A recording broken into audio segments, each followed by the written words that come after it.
fuck, like, you do, so how long have you been collecting for a while?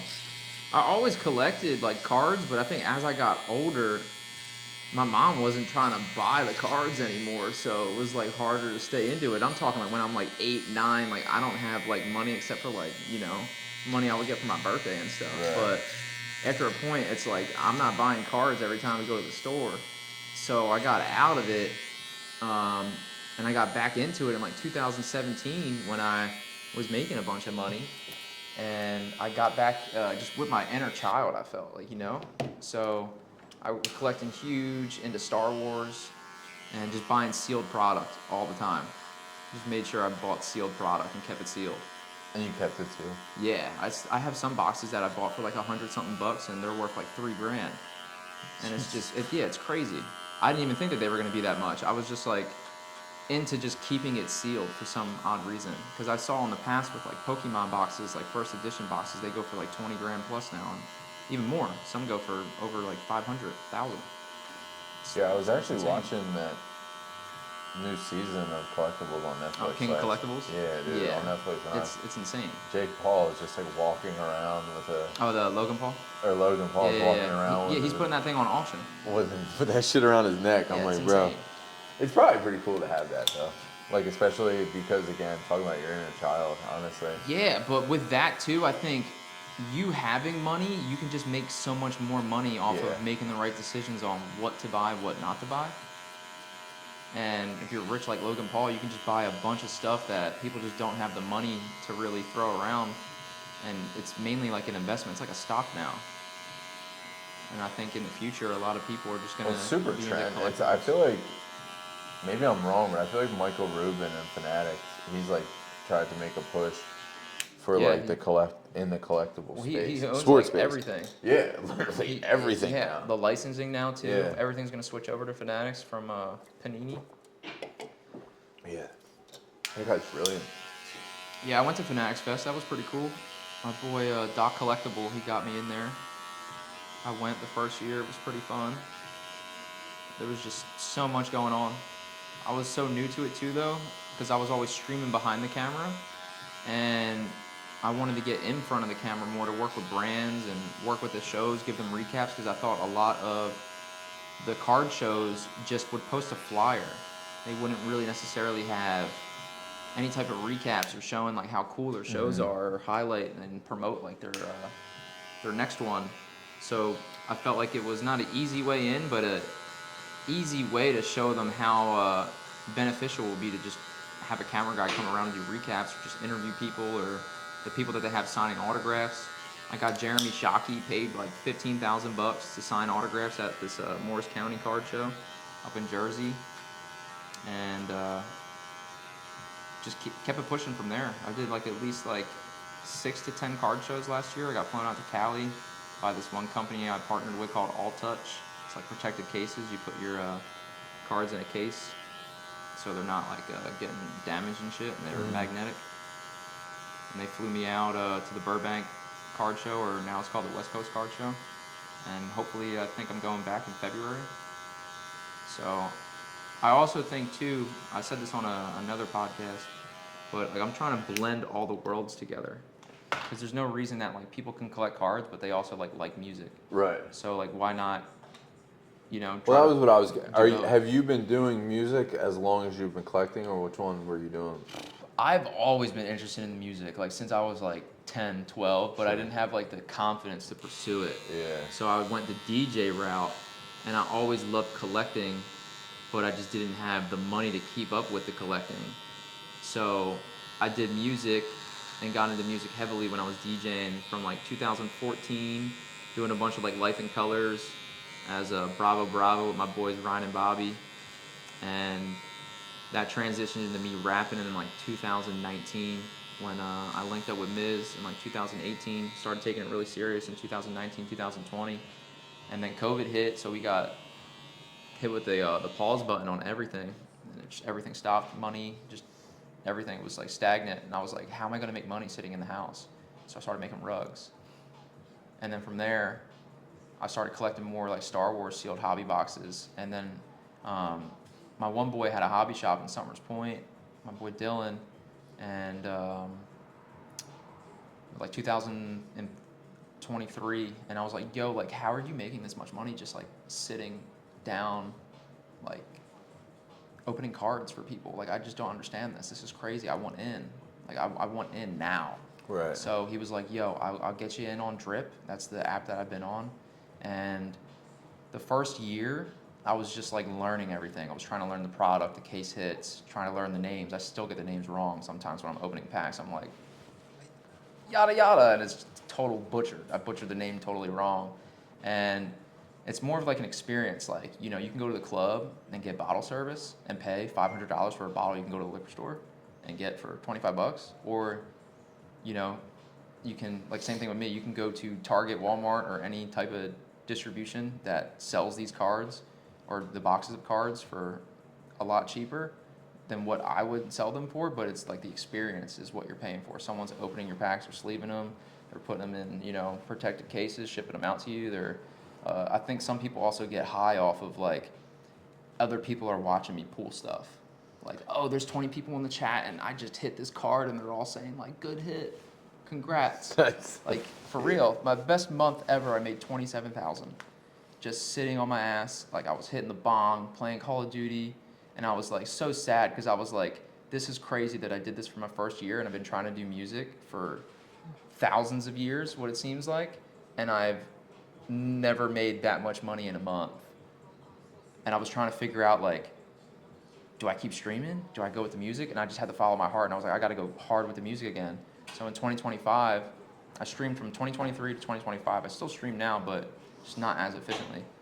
And I've been making a lot more moves for us, like musically. We got on the Radar. Did I saw that. Yeah, a couple really cool big shows. Yeah. With Gucci Mane. I saw that too. Yeah.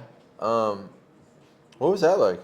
It was epic. How old are you? I'm 30. Just turned 30. Okay, Gemini, so you June grew 6th. up. You grew up on Gucci. Well, I don't know what you grew I up mean, on. honestly, dude, but- his Lemonade song was a big song back then when I was Well, I'm playing 34, like yeah, Modern yeah. Warfare 2 and stuff. Yeah, like, dude. when I mean, I'm a Lil huge Wayne Gucci remixed fan. it. I'm actually I'm like cool with his cameraman Matt.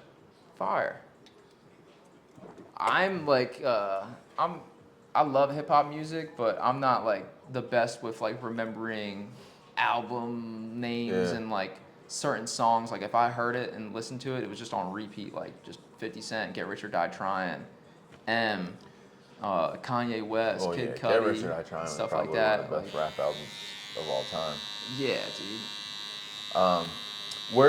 Where was that Gucci Mane show?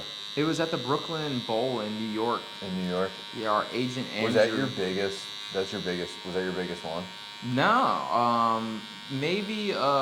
Well, it was our biggest one in New York. I think it was the first time we performed in New York, other than performing at this like weed spot, like Weed World in New York. One time we performed there. They paid us like $750. That was like mad long ago. And the biggest show we did this year was probably with Wu-Tang. It was in VA. It was a free concert, so people just came out. People were out, yeah. Yeah. That was the biggest crowd you've ever performed in front of? No, the biggest crowd we ever performed in front of, it wasn't like something that we were billed for. Our boy and producer and DJ, Just Add Water, was on Moonrise Festival in Baltimore. And there was at least like a couple thousand people in the crowd. And that was like the biggest show, biggest stage, biggest like production value. Other than that, I would say like, yeah, it was probably the biggest show, Moonrise Festival. But this year, the VA show and the New York show were the two biggest. Like there was like a good 900 people. We just got asked to play at Hard Rock Casino in Atlantic City in May for Fountain Youth or Fortune Youth. It's like a reggae band. I think it's Fountain. I think it's Fountain. That sounds. But they got like 170,000 followers, and the girl that got us booked for it, she said that there's going to be about 700 to 800 people plus, and we would be like direct support. And if we do well, we can hopefully like go on a tour with them or something. So that's like the main goal with that. We've never really been on like a professional tour. You like, just we just want like I think that's the main thing with us too. Like we never had really a lot of professionalism. Like everything's just grassroots on our own. We're not trying to half-ass shit, but I feel like shit gets half-assed a lot because we're just doing too many things. Well, Making music, trying to keep up with what do we got next. Like there's just so much stuff going on and so many moving parts. And nowadays you need to be like a jack of all trades and like do everything, like you yourself.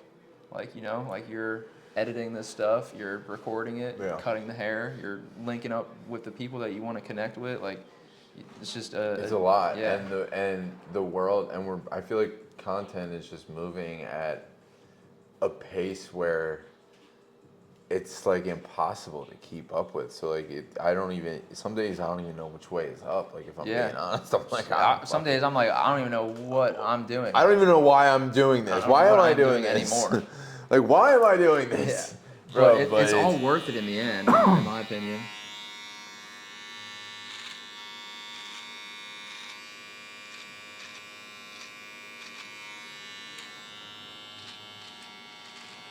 So people usually interview you as they're getting interviewed. I try not to make it about me, but but I also try to make it as organic as like barbershop as possible. Yeah. So with that being said, if it goes that way, I will answer questions. Why, you got questions? I'm just thinking like how long you been cutting hair? Like why do you I've been cutting like- hair and stuff? Dude, I've been cutting hair since 2009. sophomore year of high school, probably.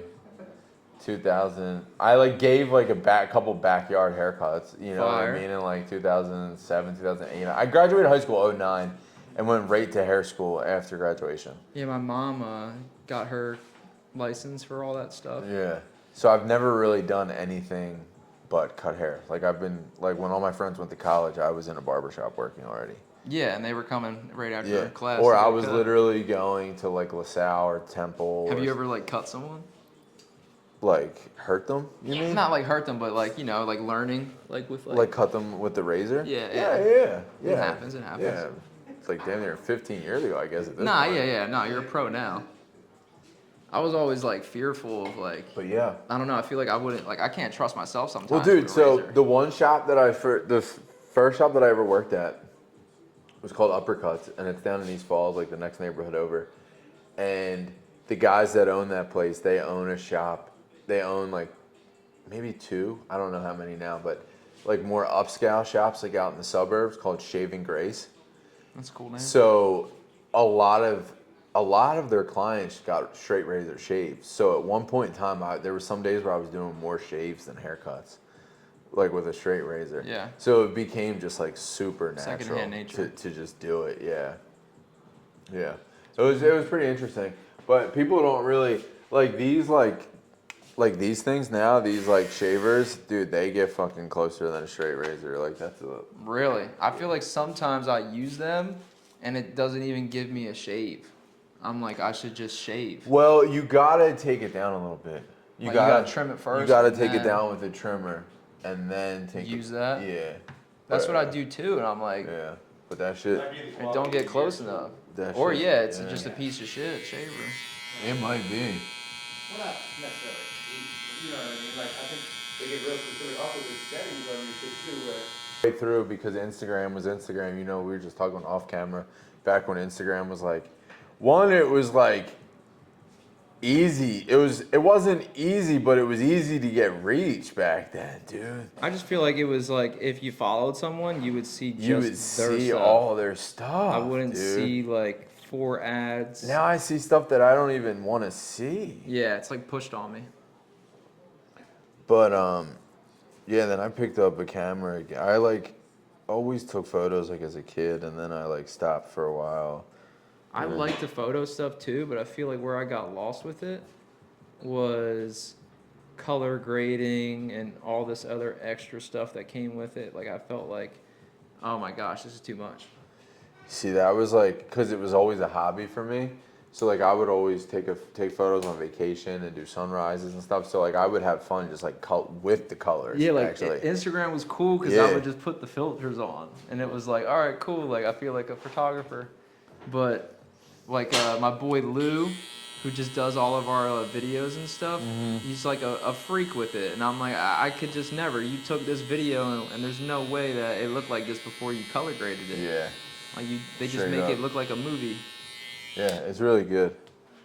But then I got like pretty proficient in that shit too, honestly, and just started going into Well, that. yeah, it's too, like if and you then- want to learn it, you'll learn it. Yeah, bro, and then that like I think just I made didn't wanna connections in learn the it. music space, and that's kind of I've like music's always been like a passion of mine. I just never knew how to get in, and now like between the photos and the haircutting and the interviewing, it's just like there are so many angles for me to get in. So I've just been like really flexing that muscle and just like That's also the Getting- beauty of it too, because getting into this like there's space. people that just cut hair and like that's just all they do, and they're done with it. But you're like amplifying I it. can't sit still, bro. Yeah, It's same. Like, I can't go home and just be at home. What Like the yeah, fuck, me and dude? Special, man, we're just always on the move. Like, Same I- thing with me and Mizzy. Like I just can't. If I'm sitting still, I feel like I'm just dying. Yeah, I can't do it, bro. So it's like that's why I just do this stuff. And now that I'm single, it's like I just have. It's like what else am I gonna do with my time? You know what I mean? Like What does that like weigh you down, or like she was making it like harder for you to like do stuff? Yeah, well, I mean, dude, we had a family, so it was just like